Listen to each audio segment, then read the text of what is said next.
Hello friends, welcome back to my channel. Friends, जैसा कि हमने आपको सिंथेसिस में सब ऑर्डिनेटिंग कंजंक्शन और कोऑर्डिनेटिंग कंजंक्शन ये दोनों टाइप के सभी कंजंक्शन का यूज़ करना बताया है, तो चलिए आज हम देख लेते हैं कि कंजंक्शन से रिलेटेड जो कॉमन एरर के क्वेश्चन अक्सर आपके एग्ज़ाम में पूछे जाते हैं उसको आप कैसे सॉल्व कर सकते हैं।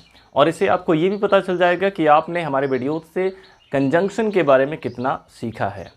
तो चलिए देखते हैं, हमने यहाँ पे कुछ क्वेश्चंस लिए हुए हैं। पहला क्वेश्चन हमारा है कि work hard लेस्ट you may fail. Work hard लेस्ट you may fail. अब इस सेंटेंस में कंजंक्शन कौन सा यूज हुआ है? लेस्ट यहाँ पे आया हुआ है। और आपको याद होगा कि लेस्ट के बारे में आपको बताया गया है कि लेस्ट के बाद यानी लेस्ट वाले क्लॉज में हमेशा ही शुड का यूज किया जाता है। अगर किसी भी सेंटेंस में कंजंक्शन लेस्ट का यूज हुआ है तो इस क्लॉज में हमेशा शुड का यूज होता है। तो यहाँ पे मे नहीं बल्कि शुड होना चाहिए। ये इसमें एरर था। आपको याद रखना है कि जब भी लेस्ट का यूज़ हुआ होगा तो इसके बाद हमेशा शुड का यूज़ होना चाहिए। अब इसके बाद अगला क्वेश्चन देखते हैं कि though he is poor but honest.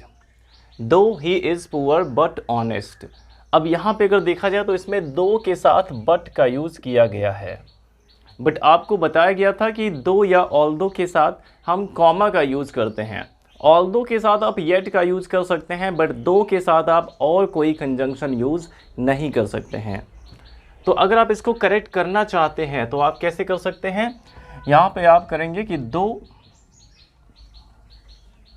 He is poor, फिर कॉमा लगा के आपको लिखना होगा ही इज़ ऑनेस्ट।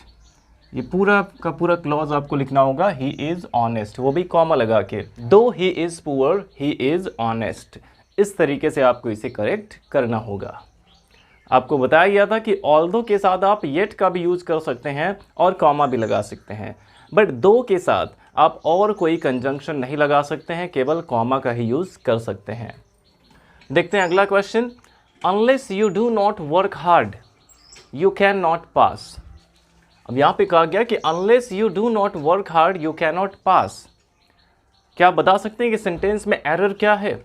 इसमें कहा गया है कि जब तक आप कठिन परिश्रम नहीं करेंगे आप पास नहीं होंगे, नहीं हो सकते हैं। तो अगर इसमें देखा जाए फ्रेंड्स, इसमें कंजंक्शन क्या यूज हुआ है? अनलेस। और जैसा कि आपको बताया गया है कि अनलेस का मतलब क्या होता है? जब तक नहीं। अनलेस का मतलब ये होता है जब तक नहीं, यानी कि इसमें नहीं भी आ जाता है तो अनलेस वाले क्लॉज में कभी भी नॉट का यूज़ नहीं होता है। तो यानी कि जो अनलेस वाले क्लॉज में यहाँ पे नॉट का यूज़ हुआ है, ये नॉट आपको हटाना होगा। और क्योंकि ये प्रेजेंट इंडेफिनिट टेंस है तो जब नॉट को हटाएंगे तो इसके साथ हेल्पिंग वर्ब डू भी हट जाएगा। तो करेक्ट सेंटेंस क्या होगा कि unless you work hard you can not pass. इस तरीके से आप इसको करेक्ट कर सकते हैं। Let's move on to the next question. Neither he nor his father were injured in the accident. Neither he nor his father were injured in the accident. अब neither nor का भी यूज़ आपको अभी पिछली video में बताया गया है कि यहाँ पे देखिए neither और nor का जब हम यूज़ करते हैं दो सब्जेक्ट के बीच में, तो जो इसमें वर्ब का यूज़ होता है वो दूसरे सब्जेक्ट के अकॉर्डिंग होता है, यानी कि जो सब्जेक्ट उसके नज़दीक है, जो सब्जेक्ट उसके नज़दीक है उसके अकॉर्डिंग यहाँ पे वर्ब का यूज़ हम करते हैं। तो यहाँ पे जो वर्ब है वर, इसके नज़दीक क्या है? His father. और हिज फादर यहाँ पे सिंगुलर है, थर्ड पर्सन सिंगुलर, इसलिए यहाँ पे वर नहीं बल्कि वॉज होना चाहिए। ये इसमें एरर था। नीदर नॉर का जब भी यूज़ होगा ईदर और या फिर नीदर नॉर, तो वहाँ पे आपको जो वर्ब के नज़दीक वाला जो सब्जेक्ट है उसके अकॉर्डिंग आपको उसका यूज़ करना होगा। अब देखिए नेक्स्ट क्वेश्चन है the ship with all its passengers were sunk. यानी कि जहाज अपने पूरे यात्रियों के साथ डूब गई थी। The ship with all its passengers were gone. अब यहाँ पे देखिए आपको ऐसा लगेगा कि इसमें जहाज है और इसके साथ साथ ऑल इट्स पैसेंजर्स, उसके सभी पैसेंजर हैं, तो ये कुल मिला के प्लूरल हो गया, इसलिए यहाँ पे वर का यूज़ किया गया है। बट फ्रेंड्स आपको याद रखना है कि जब भी इसमें विद का यूज़ हुआ रहता है, जब भी विद का यूज़ हुआ होगा, जैसे कि एज वेल एज का यूज़ आपको बताया गया है, जैसे एज वेल एज का जब यूज़ होता है तो एज वेल एज के पहले जो सब्जेक्ट आया होता है उसके अकॉर्डिंग वर्ब का यूज़ करते हैं। बिल्कुल उसी तरह अगर विद का भी यूज़ हुआ रहता है तो विद के पहले जो सब्जेक्ट है उसके अकॉर्डिंग वर्ब का यूज़ किया जाता है। तो यहाँ पे विद के पहले सब्जेक्ट है द शिप, जो कि सिंगुलर है, इसलिए यहाँ पे वर नहीं बल्कि वॉज होना चाहिए, यहाँ पे वॉज होना चाहिए। ये हो जाएगा करेक्ट सेंटेंस कि the ship with all its passengers was sunk. Next question है I doubt that he will come. I doubt that he will come, यानी कि मुझे शक है, मुझे संदेह है कि क्या वह आएगा। मुझे संदेह है कि क्या वह आएगा, ऐसा इसमें होना चाहिए। तो जब भी डाउट आता है तो डाउट के बाद यहाँ पे आप कंजंक्शन के रूप में दैट का यूज़ नहीं करेंगे बल्कि इफ़ का यूज़ करना होगा आपको। ये आप याद रखेंगे, जब भी डाउट आएगा तो डाउट के साथ आपको दैट का यूज़ नहीं करना है बल्कि इफ़ का यूज़ करना है, क्योंकि इसमें की क्या वाला सेंस आता है। मुझे संदेह है कि क्या वह आएगा, I doubt if he will come, ये ऐसा होना चाहिए। नेक्स्ट क्वेश्चन है your sister talks as if she is mad. Your sister talks यानी कि तुम्हारी बहन बात करती है एज इफ, जैसे कि शी इज़ मैड, वह पागल हो। तुम्हारी बहन ऐसे बात करती है जैसे वो पागल हो। अब यहाँ पे कंजंक्शन आया हुआ है एज इफ़, और जब भी कहीं पे एज इफ़ का यूज़ हुआ रहता है तो आपको याद रखना है कि एज इफ़ वाले क्लॉज में हमेशा आपको वर का यूज़ करना है, चाहे सब्जेक्ट सिंगुलर हो, प्लूरल हो, प्रेजेंट में हो, पास्ट में, उससे मतलब नहीं है।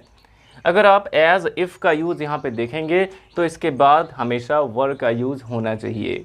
ये आपको याद रखना होगा कि your sister talks as if she were mad, ऐसा यहाँ पे करना होगा। नेक्स्ट क्वेश्चन है डू सो यू लाइक। अब ये तो आपको तुरंत समझ में आ गया होगा कि इसमें क्या मिस्टेक है। डू सो यू लाइक, इसमें एक मैनर की बात हो रही है, कैसा करो जैसा तुम्हें पसंद है। तो मैनर के लिए यहाँ पे सो का यूज़ नहीं बल्कि एज का यूज़ होना चाहिए। हम कहते हैं डू एज यू लाइक, यानी जैसा तुम्हें पसंद है वैसा करो। डू एज यू लाइक, तो यहाँ पे सो नहीं बल्कि एज होना चाहिए था। नेक्स्ट क्वेश्चन है work hard unless you want to पास।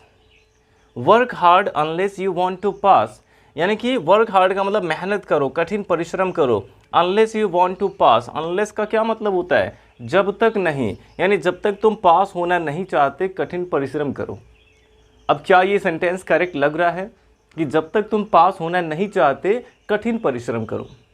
तो ये सेंटेंस सुनने में ही बिल्कुल इनकरेक्ट लग रहा है। तो यानी कि यहाँ पे जो कंजंक्शन हमने यूज़ किया है ये करेक्ट नहीं है। यहाँ पे अनलेस नहीं होना चाहिए बल्कि इफ़ होना चाहिए। Work hard if you want to pass, यदि तुम पास होना चाहते हो तो कठिन परिश्रम करो। तो यहाँ पे अनलेस नहीं बल्कि इफ़ का यूज होना चाहिए था, तो ये इसमें एरर था। नेक्स्ट क्वेश्चन है 10 years passed when I left the government service। 10 years passed यानी कि 10 साल बीत गए when I left the government service, जब मैंने सरकारी नौकरी छोड़ी थी। तो यहाँ पे जब वाला सेंस नहीं आ रहा बल्कि जब से आ रहा है। जब से मैंने सरकारी नौकरी छोड़ी तब से 10 साल बीत चुके हैं। तो जब से यहाँ पे आ रहा है तो यहाँ पे भी when का यूज़ नहीं होना चाहिए था बल्कि since का यूज़ होना चाहिए था। जब एक ड्यूरेशन दिखता है कि कब से, तो वहाँ पे since का यूज़ आपको करना होगा।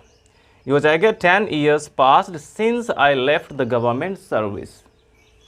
नेक्स्ट क्वेश्चन है look after you leap।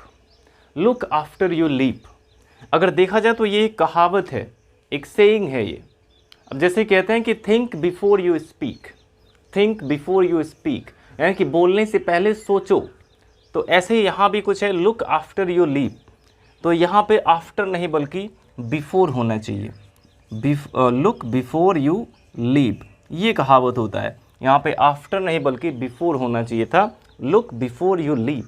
इसका भी वही सेंस है कि कुछ भी करने से पहले सोचो, यानी सोच विचार कर लो, कंसीडर कर लो पहले। अब हमारा आखिरी क्वेश्चन है आज का कि he asked me that why they had gone there। अब फ्रेंड्स ये सेंटेंस हम आपको नहीं बताएंगे क्योंकि ये आपको हमें कमेंट बॉक्स में बताना है इसको करेक्ट करके कि इसमें क्या मिस्टेक है। तो आज के लिए बस इतना ही। वीडियो अच्छा लगा हो तो लाइक करिएगा, और अगर आप ऐसे ही और वीडियोस देखना चाहते हैं तो हमारे चैनल को सब्सक्राइब ज़रूर करें।